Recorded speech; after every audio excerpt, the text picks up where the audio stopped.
네, 오늘이 룻기 설교 이제 마지막입니다. 룻기 4장까지 했는데 오늘 이제 4장 우리가 함께 나누잖아요.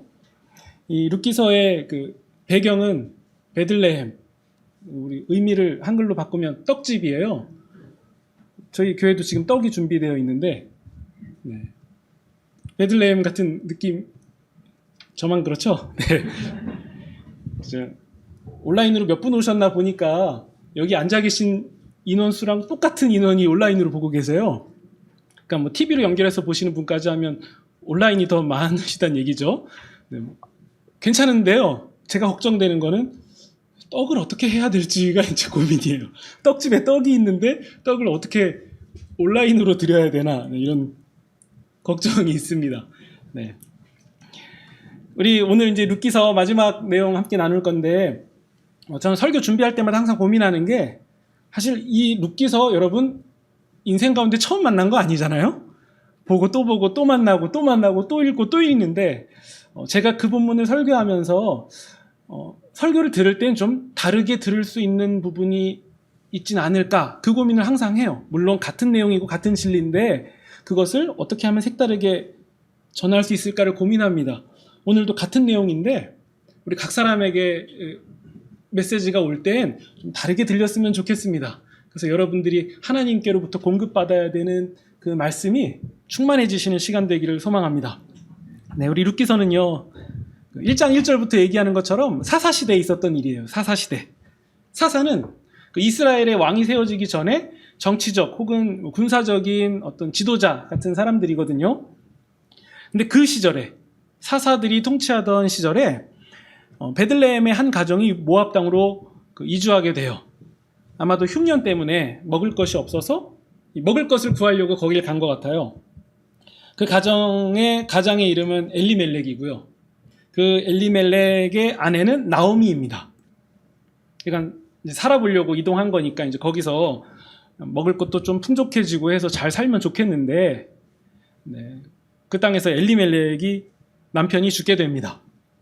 당시에는 뭐 철저한 가부장 그 시대였으니까 집안에 남편이 없다는 것은 굉장히 큰 이제 문제가 생긴 거죠. 이제 그 상황에서 나오미에게 이제 의지할 수 있는 유일한 대상은 아들들이었어요. 그 아들의 이름은 말론과 기륜이에요.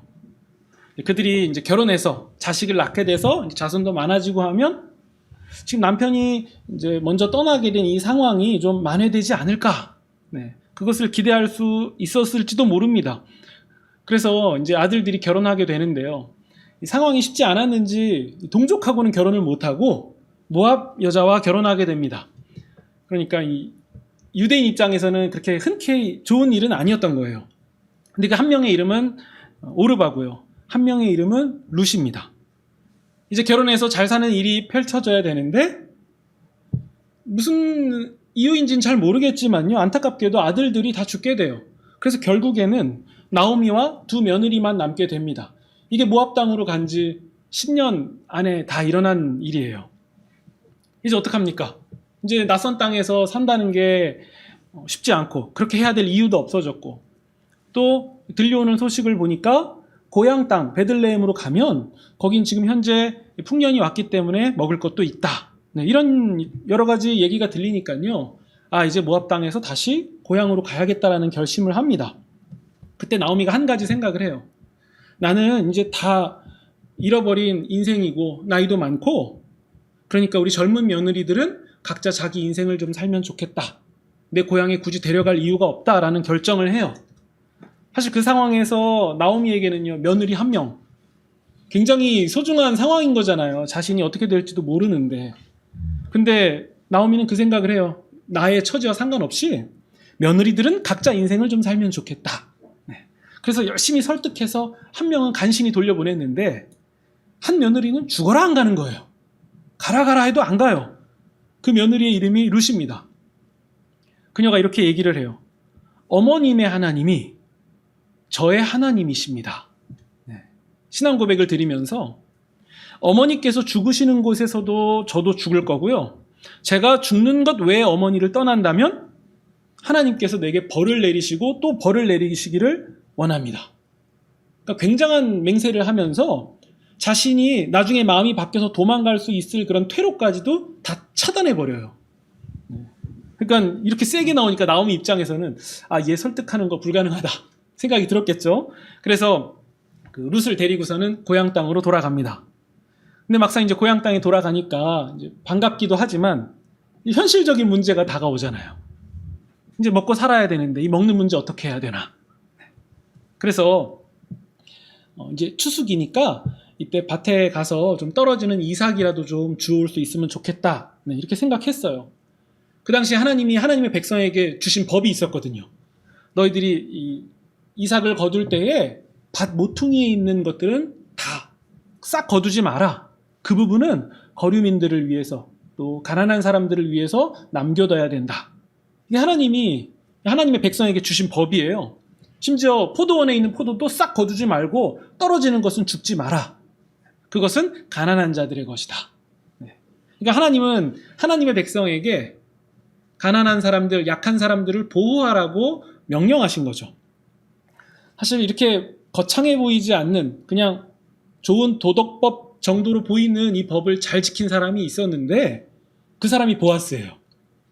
룻이 우연히 보아스의 밭에 가서 이삭을 줍게 되고요. 그리고 보아스를 만나게 됩니다.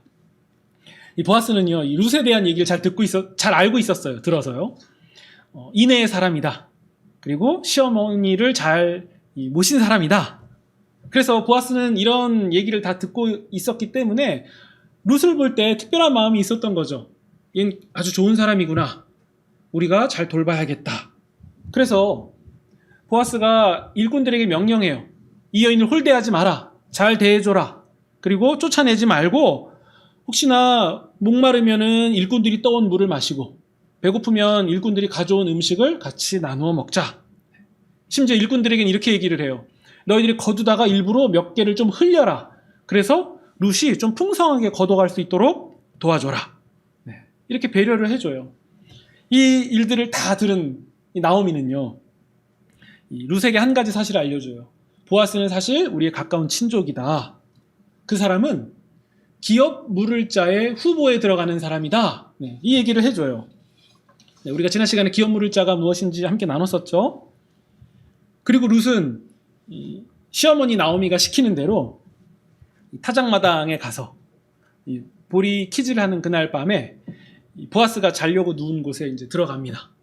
그리고 어머니가 시킨 대로 보아스의 그 발 근처에 그 덮개를 들고서는 거기에 들어갑니다.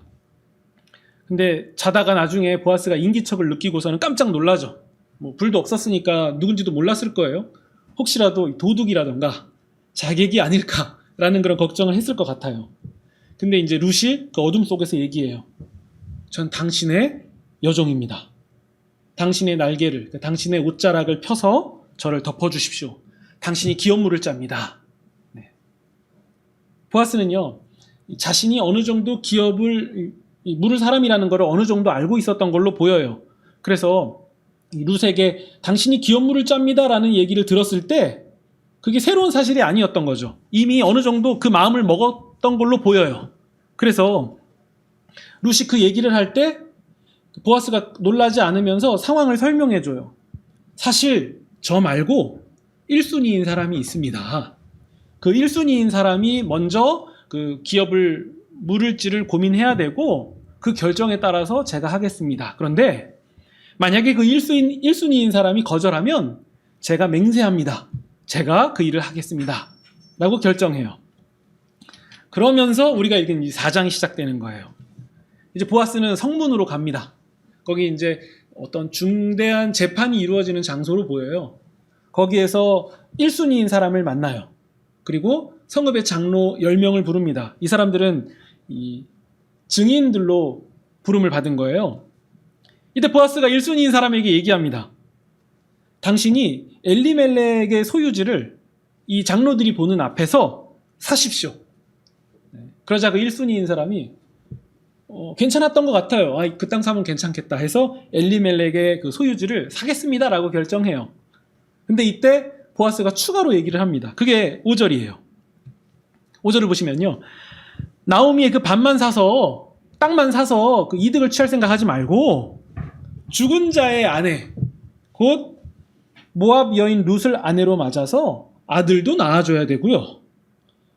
그 고인의 이름을 그 소유지 위에 남겨줘야 됩니다. 그러니까 그 룻과 결혼해서 자식을 낳은 다음에 그 자식에게 당신이 살 땅을 줘야 됩니다.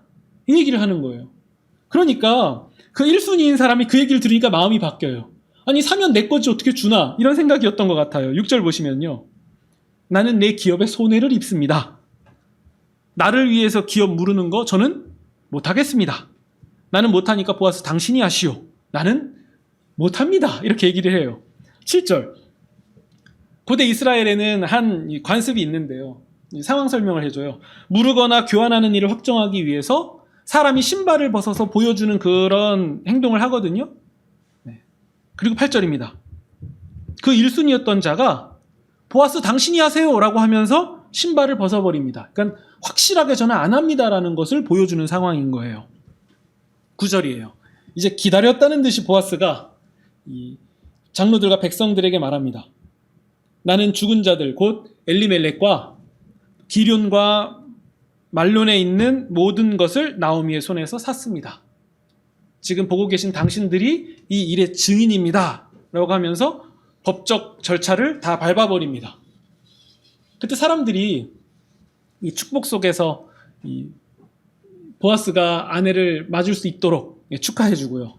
13절을 보시면요. 여호와께서 임신하게 하심으로 네. 사실 이 구절은 조금 의미심장하게 다가와야 돼요. 여호와께서 직접 하셨다라는 언급이 나와요. 직접적인 언급이 나와요. 그러니까 강조인 거예요. 여호와께서 임신하게 하셨다. 마치 이 보아스가 법적 절차를 밟으니까 이 판사가 하듯이 여호와께서 임신하게 하심으로 라는 말이 등장해요. 그리고 아들을 낳게 됩니다. 14절이에요. 여인들이 나오미에게 축하하면서 말합니다. 여호와께서 오늘 너에게 기업 물을 자를 주셨다. 아이의 이름이 이스라엘에서 유명하게 되기를 소망합니다. 15절. 그 손자는 너의 생명의 회복자, 너의 노년의 봉양자입니다. 나오미를 사랑하는 며느리, 7 아들들보다 더 나은 며느리가 아들을 낳았습니다. 16절. 그 아이를 누가 품에 받죠? 나오미가 받아요. 나오미가 아이를 받아서 품에 안고 그 아이의 양육자가 됩니다. 재밌는 표현이에요. 사실 룻과 보아스가 양육자가 돼야 되는데 나오미가 양육자가 돼요. 17절. 이웃 여인들이 나오미에게 아들이 태어났다라고 얘기하면서 룻에게서 태어난 건데 나오미에게서 태어났다라고 하면서 그 손자에게 이름을 지어주는데 이름이 오벳입니다. 우리가 알 수 있는 뜻으로는 섬김이라는 뜻이에요. 희생, 섬김. 그 오벳은 다윗의 할아버지가 됩니다. 이렇게 이제 룻기의 이야기가 다 끝납니다. 아쉽지 않습니까? 저만 아쉬운 것 같네요. 여기서 우리가 조금 자세히 관찰해야 될 부분이 있어요. 여러분 룻기서 하면 주인공은 누구 같아요?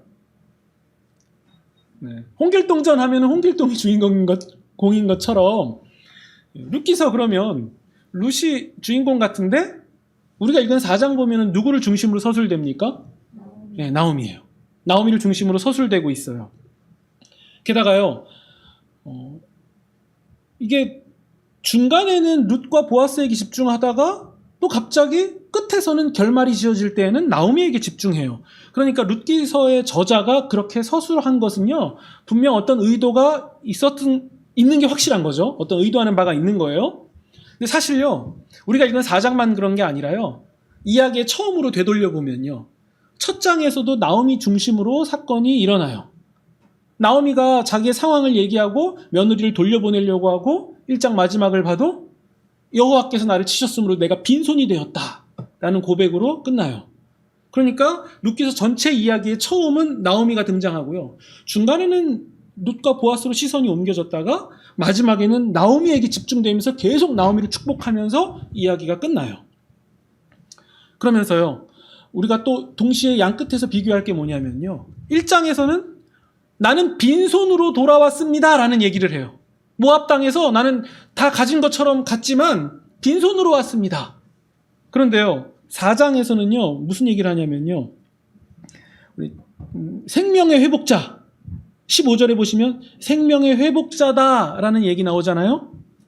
여기서 이 회복자랑요, 1장에서 빈손으로 돌아오게 했다의 그 돌아왔다. 그리고 회복자의 그 회복이라는 단어는요, 실상 똑같은 단어예요. 우리가 번역상 볼 때 다른 단어지. 그래서 직역하면 너의 생명이 돌아오게 하는 자거든요. 그러니까 처음에는 빈손으로 돌아왔다고 하지만 끝으로 이어질 때에는 생명이 돌아오는 자, 그걸 너가 받았다. 이 얘기로 끝나요. 그러니까 이 루키스의 저자가 이런 것들을 언급하는 걸 보면 어떤 의도하는 바가 있다는 거죠. 그러니까 나오미는요, 남편과 아들들을 다 잃어버렸을 때 실상 자기는 그렇게 생각한 거예요. 하나님이 나를 치셔서 빈손으로 돌아왔다. 나오미는 그렇게 생각했어요.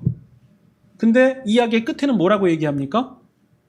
생명을 돌아오게 하실 자는 하나님이시다. 하나님이 그것을 주셨다. 이렇게 이야기가 끝나요. 그러니까 나오미는 틀린 거죠. 나오미 생각에는 하나님이 빈손으로 돌아오게 한 것 같았지만, 하나님이 그렇게 하시는 분 같았지만 그게 아니었어요. 실상 나오미의 삶을 돌아보시는 분이고 생명을 돌아오게 하는 자가 하나님이시라는 거예요. 나오미의 품에 생명을 안겨주시는 분이 하나님이시라는 거예요. 성경은요, 왜 나오미의 남편이 모압 땅에서 죽게 됐는지, 그리고 왜 이어서 아들들이 죽게 됐는지에 대해서요, 아무것도 알려주지 않아요. 우리 4장까지 읽었지만 그거에 대한 설명이 없잖아요. 나오미는요, 스스로 이렇게 생각했어요. 하나님이 나에게 벌을 내리셨다. 내가 벌 받아서 그런 거다. 근데 정작 성경은요, 하나님이 나오미에게 벌을 내리셨다라고 언급하지 않습니다. 나오미가 그렇게 생각한 거예요. 그저 한 가지를 정확하게 말하고 있어요. 생명을 돌아오게 할 자를 나오미에게 안겨주셨다. 루키서는 이거 하나 정확하게 얘기하고 있어요. 그러니까 나오미의 인생에 왜 그런 말도 안 되는 절망이 일어났는지, 왜 그런 아픔을 겪어야만 했는지에 대해서는요, 성경이 얘기하지 않으니까 잘 모르겠어요. 성경이 안 말하니까 사실 아무도 몰라야 맞죠? 그런데 왜 그런 일이 일어나야만 했는지, 왜 나오미가 비참해야 되는지, 왜 나오미가 슬퍼야 되는지를 설명하는 사람이 있다면 그 설명 좀 의심해 봐야 되는 거 아닙니까?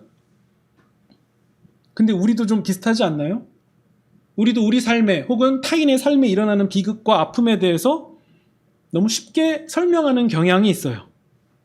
네. 이러이러해서 너가 이런 슬픔 겪은 거야. 이러이러해서 너가 고통 겪은 거야. 글쎄요. 루키서 보면 루키서에서는 그런 설명 안 하거든요. 그저 한 가지만 설명해요. 하나님께서 생명을 돌아오게 하는 자, 그 아들, 그 생명을 안겨주셨다. 하나님은 그런 분이다. 우리는 비극을 만날 때 비극의 이유를 자꾸 우리의 죄나 과거의 무엇으로 설명하려고 하지만 성경은 다르다는 거예요. 하나님은 그 비극 가운데 무언가를 자꾸 주시려고 하시는 분이야. 그래서 딱 한 가지. 하나님은 나오미의 인생을 돌보고 계셨다. 이방 여자인, 모압 여자인 룻의 인생도, 또 보아스의 인생도 하나님은 돌보고 계셨다. 인도하고 계셨다. 이것뿐입니다. 누가 자꾸 인생의 비극의 이유를 설명합니까? 혹자는 가게에 저주가 흐른다고요? 조상의 죄 때문에 고통받고 있는다고요? 누가 그런 얘기합니까? 성경이 그렇게 말합니까? 혹은 자신이 아직 회개하지 않은 죄가 있기 때문에 하나님이 그걸 가지고 집요하게 괴롭히면서 비극을 주셨다라고 얘기합니까? 그렇게 생각하시는 분이 계십니까? 그러면 루키서도 그렇게 설명합니까? 그저 한 가지만 딱 말씀하고 있습니다. 하나님은 당신의 인생을 돌보고 계셨고 지금도 돌보고 계십니다. 이거 하나뿐이에요. 그냥 이 얘기하고 계세요. 사실 설명되지 않아서 좀 뭔가 비어있는 느낌이 있는데요. 그냥 한 가지만 얘기하세요. 하나님은 당신의 인생을 함께하고 계시고 돌보고 계십니다. 이 점 하나를 기억하시면 좋겠습니다. 룻기서는요, 이 첫 구절부터 이렇게 나와요. 사사시대에 있었던 일입니다. 네. 그 사사시대를 한 문장으로 요약하면요. 이 문장이에요. 자기 소견에 옳은 대로 한다. 자기 보고 들은 대로, 자기 느낌대로, 자기 생각대로, 주관대로 하는 시대였다. 그 얘기거든요. 그러니까 하나님의 뜻이 아니라 자기 뜻이 앞서는 하나님의 백성의 비극의 시기였던 거예요. 하나님을 떠난 시대라고 말할 수도 있죠. 그러니까 이스라엘 역사 속에서 암흑기다라고 불리기도 해요. 그런데요, 하나님은 그 사사시대, 룻기서의 시작에 그런 암흑기입니다라고 시작하면서 하나님은 이 나오미의 가정을 통해서 새 일을 시작하고 계셨어요. 그것은 뭐냐면요, 우리 룻기서 끝날 때에 나오는 하나의 이름, 다윗. 이스라엘 역사 속에서 가장 찬란했던 그때, 곧 다윗의 역사를 준비하고 계셨던 거예요. 하나님의 백성은 가장 패역한 상황이었는데 하나님은 그 패역한 시대 속에서 가장 찬란한 역사를 준비하고 계셨던 거죠. 그것도 하나님이 어떻게 오게 하십니까?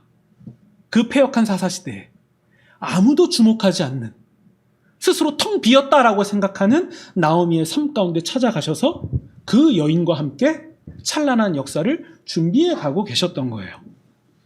사실 나오미는요, 이 시대의 눈으로 보면 사망 선고를 받은 사람과 다름없었어요. 그러나 하나님은 그 죽음으로 텅 빈 나오미의 인생 가운데 찾아오셔서 그녀를 함께 이끌고 가셨던 거예요. 나오미는 스스로 빈손이라고 말했지만요, 하나님은 그 빈손과 함께하고 계셨던 거죠. 동시에요, 나오미뿐만 아니라 다들 자기 소견대로 행하고 자기 멋대로 행하던 시대에 하나님을 향해서 어머님의 하나님이 저의 하나님입니다 라고 신앙 고백을 드렸던, 시대의 눈으로 보면 아주 초라한 여인이었던 룻, 하나님은 그녀의 신앙 고백을 들으시고 그녀의 인생과 함께 가셨습니다. 그리고 하나님은 또 보아스에게 집중하십니다. 자기 소견대로 살아가는 패역한 시대에 그 밭 모퉁이에 가난한 사람들이 가져갈 부분을 남겨두라고 말씀하신, 남들이 볼 땐 그렇게 중요해 보이지 않는 그 말씀을 아주 소중하게 여긴 그 사람, 하나님의 작은 말씀처럼 보이는 부분도 소중히 여겼던 그 사람과 하나님은 함께하고 계셨습니다. 하나님이 그 사람을 통해서 다윗의 조상을 삼으셨고 다윗이 나오게 하셨죠. 그러면요, 우리는 이 질문을 해봐야 됩니다. 왜 죽음으로 텅 비어버린 나오미가 왜 이제는 빈손이 아닙니까? 아들이 생겼기 때문입니까? 아니면 이제 노후 문제가 좀 해결돼서 그렇습니까? 먹고 사는 문제에서 조금 벗어나서 그렇습니까? 사실 아니에요. 그게 핵심이 아닙니다. 그녀가 빈손이 아닌 이유는요, 성경은 명확하게 얘기하고 있어요. 생명의 근원 되시는 하나님이 그녀의 삶을 인도하고 있었기 때문이에요. 그래서 그녀가 빈손이 아닌 거예요. 지금 아들을 가졌고 뭐 재물을 갖고 하는 모든 것들이요, 욥기서로 넘어가면 어떻게 됩니까? 하루아침에 또 다 잃어버리는 상황도 마주해요.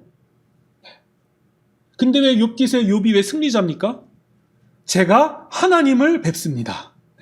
하나님을 만났기 때문이에요. 하나님의 인정하심이 있었기 때문이에요. 그 인생과 절망 가운데 함께 지나가고 계시는 하나님이 계셨기 때문에 욥이 승리자인 거예요. 왜 나오미가 빈손이 아닙니까? 가진 게 생겨서요? 뭔가 받아서요? 아니에요. 생명의 근원 되신 하나님이 그 삶을 함께 지나가고 계셨기 때문이에요. 그렇기 때문에 나오미가 저는 빈손입니다 라고 고백하는 그 상황에서도 실상 그녀는 꽉 찬 인생이었던 거예요. 여러분이 이 사실을 놓치지 않으시면 좋겠습니다. 우리도 마찬가지죠. 우리가 우리의 인생 가운데서 주님, 저는 텅 비었습니다 라고 고백할 때 우리의 감정은 그렇게 느낄 수 있고, 그게 맞는 것처럼 보이겠지만요, 실상은 우리는 꽉 찬 인생이라는 사실만큼은 우리가 반드시 기억하고 계시면 좋겠습니다.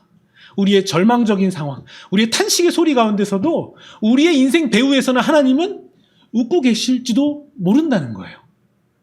너 그렇게 느끼고 있지? 근데 나는 너의 지금 이 절망을 함께하고 있다. 분명히 너는 하나님으로 충분했다. 내 두 손은 꽉 찼다. 내 인생은 꽉 찼다라고 말하는 그 순간이 올 거다. 너무 그렇게 절망만 하지 말아라. 어쩌면 하나님은 룻기서를 통해서 우리에게 그렇게 말씀하고 계신 거죠. 그리고 한 가지 더.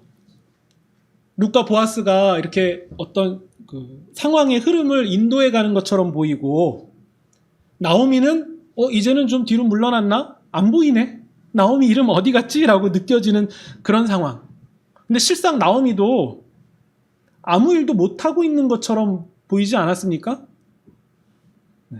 사실 그 상황에서 나오미가 무슨 일을 할 수 있었겠어요? 조금 냉정하게 말씀드리면 야박하게 들리실지 모르겠지만, 보아스가 이삭을 많이 안겨준다고 해서 나오미가 그거 다 안고 갈 힘이나 있었겠습니까?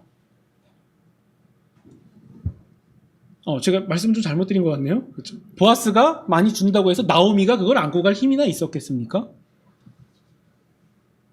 그녀가 노년에 그 시대 속에서 할 수 있는 일은 뭔가 딱히 없어 보였어요.